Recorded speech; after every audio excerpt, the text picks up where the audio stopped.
Hi guys, welcome to a new day new blog. তোমরা আজকে যে ভিডিওটা দেখবে সেটা লাস্ট উইকের ব্লগ বলতে পারি। এটা পুরোনো ব্লগে এডিট করে এখন আমি পোস্ট করছি। এই দিন আমাদের ছিল যে মান্থলি যে মিটিংটা থাকে আমাদের অভিযাত্রীতে, সেইটা। তো বোন অরণ্যা এখানে কিছু একটা রিলসের প্র্যাকটিস করছিল, তখনও সবাই আসছিল না দেখে। আর তারপরে মিটিং হলো, তারপরে হলো খাওয়া দাওয়া। আমার মনে হচ্ছে কত যুগ পর খেতে পেয়েছে, কি লাগছে। স্যাম্পল দিয়ে খাচ্ছি ভাই।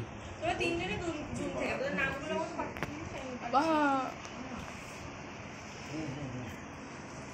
হ্যালো, কে বলবে? হ্যালো, ভালো আছো? তো ওখান থেকে বেরোতে প্রায় আমার 7টা বেজে গেছিলো। আর আজকে আমার ছিল স্বর্ণর বার্থডে ট্রিট, যেটার মিনি ব্লগ তোমরা অলরেডি দেখে নিয়েছো। তো আমার ওখানে 6:30টায় যাওয়ার কথা ছিল স্বর্ণদের বাড়িতে, আর আমি ওখান থেকে বেরিয়েছি 7টায়। তারপরে কি পরিমাণ জ্যাম তো দেখতেই পাচ্ছ, মানে আজকেই রাস্তায় যত জ্যাম ছিল। তো বাড়িতে এলাম, এসে 2 মিনিটে পুরো রেডি হয়েছি। তাই জন্য দেখো এখন আমি রাস্তাতেও চুল ঠিক করছি। যাই হোক, তারপরে রেডি হয়ে চলে গেলাম।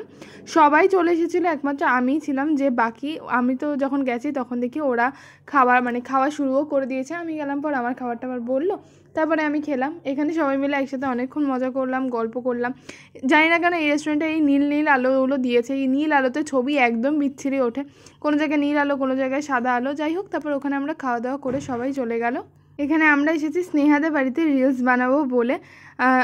আমার আর স্বর্ণর কয়েকটা রিলস প্ল্যান করা ছিল যে করব, তো সেগুলো করতেই আমরা স্নেহাদের বাড়িতে এসেছি। এসেই ফার্স্টে দেখতে পাচ্ছি এখানে আমরা চকলেট আইসক্রিম খাচ্ছি।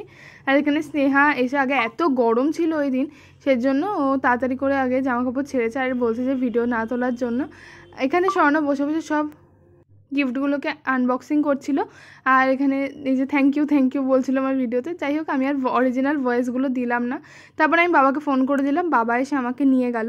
এরপরে তোমরা যেটা দেখতে পাবে সেটা হচ্ছে নেক্সট ডের ক্লিপ। আমরা পরদিন গেছিলাম মামাইদের বাড়িতে। টুপা দিদি এসছে অনেক দিন পর, আর আমাদের একটা দরকারও ছিল, তো সেই জন্য আমরা গেছিলাম মামাইদের বাড়িতে। মামাই এখানে আমাদের জন্য বিরিয়ানি আনিয়েছিল, তো আমরা সবাই মিলে একসাথে বিরিয়ানি খেলাম। আর সারাটা দিন খুব মজা করেছিলাম একসাথে। অনেক দিন পর যেহেতু সবাই একসাথে হয়েছিলাম, আর টুপা দিদির পরীক্ষাও ছিল সামনে, তো সেই জন্য খুব একটা বেশি কিছু ভিডিও করতে পারিনি। তারপরে বাড়িতে চলে এলাম। এখানে দেখতেই পাচ্ছ আমাদের দোতলায় হচ্ছে রং, আর আমি এখানে করছি প্রজেক্ট। এই প্রজেক্টের চক্করে বাবারে আমার সারাদিনই প্রজেক্টেই কাটছে। যাই হোক, প্রজেক্ট করে আমি বিকেলে গেছি পড়তে। বিকেলে বলতে আমার দুপুর থেকে পরপর 2টো পড়া ছিল, আর আমার বিভৎস খিদে পেয়ে গেছিলো। তাই এখানে এসেছি রোল নিতে। অনেক দিন হয়ে গেল রোল খাওয়া হয় না।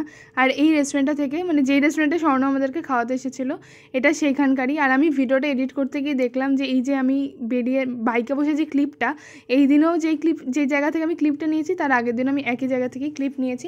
যাই হোক, তো অনেক দিন এগরোল খাওয়া হয় না, আর আমি এই রেস্টুরেন্টে অনেক আগে একদিন চিকেন রোল খেয়েছিলাম, তো সেই জন্য এখান থেকেই আজকে এগরোল নিয়ে গেলাম। ভালোই ছিল রোলটা, খুব একটা যে সস টস বেশি কিছু দেওয়া ছিল সেটা না, যেটা আমার খুব ভালো লাগে। অত সস টস দেওয়া থাকলে আমার আবার ঝাল লাগে। তো আবার আমি বসে গেছি প্রজেক্ট করতে। দেখতেই পাচ্ছ এই প্রজেক্টের বাইরের যে প্যাকেট বলছি, সরি, টলাটগুলো দিতে হয় সেগুলো, কারণ পরদিন আমাদের প্রজেক্ট জমা দিতে হতো। আর পরদিন থেকে আমাদের মর্নিং স্কুল শুরু হয়েছে, তো সকালে তো এসব করার চান্স পাবো না, তাই বিকেলবেলা থেকে এগুলো সব করছিলাম। অলমোস্ট সব লেখা কমপ্লিট হয়ে গেছিলো, শুধুমাত্র এই টলাট দেওয়াগুলো বাকি ছিল। তো এভাবেই কাটলো আজকের দিনটা। তোমাদের সাথে দেখা হচ্ছে আবার নেক্সট কোনো একটা ভিডিওতে। খুব ছোট্ট একটা ব্লগ শেয়ার করলাম জানি। আর এখানে আমি মাকে নেল পলিশ পরাতে বসেছি। হঠাৎ করে মনে হচ্ছে যে মাকে একটু নেল পলিশ পরাই। যাই হোক, এভাবেই কাটলো আজকের দিনটা। তোমাদের সাথে দেখা হচ্ছে আবার নেক্সট কোনো একটা ভিডিওতে। ততক্ষণের জন্য টাটা। ভালো লাগলে চ্যানেলটা সাবস্ক্রাইব করো।